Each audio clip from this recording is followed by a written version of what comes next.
Across our planet stand statues that should not exist, too massive, too precise, too advanced, built by civilizations that supposedly had no tools, no machines, no technology, and yet they carved stone harder than steel, moved blocks heavier than airplanes, and created faces that still watch us, thousands of years later. Tonight, on Terra Mystica, we uncover the statues that defy history. Every civilization leaves behind monuments, but some monuments don't fit. They don't match the technology of their time. They don't match the knowledge of their builders, and they don't match the stories we were told. These statues are not just art. They are questions, carved in stone. If ancient people couldn't build these, then who did? On one of the most isolated islands on Earth stand nearly 1,000 massive stone statues, the Moai of Easter Island. Some weigh over 80 tons. Some stand taller than a modern building. For centuries, no one could explain how they were moved. No wheels, no cranes, no metal tools. And yet, they were transported across rugged terrain. Recent experiments suggest they were walked. But even this explanation raises new questions.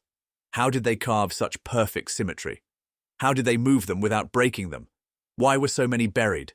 Because the truth is, we still don't fully understand them. And Easter Island is just the beginning.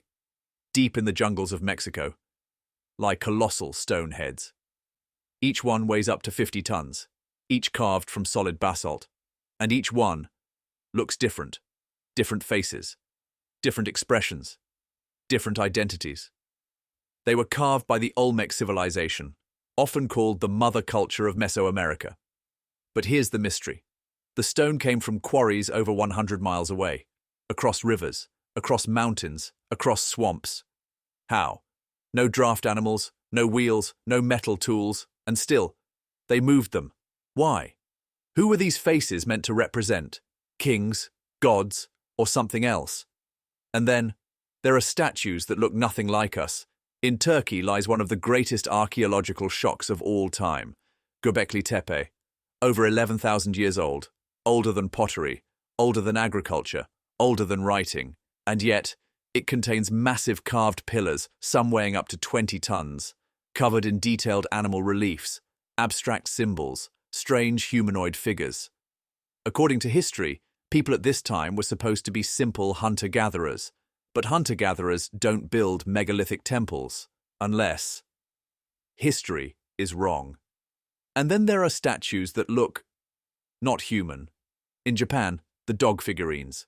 Huge eyes, strange helmets, non-human proportions. In Colombia, the San Agustin statues, half human, half animal. In Mesopotamia, statues with unnaturally large eyes.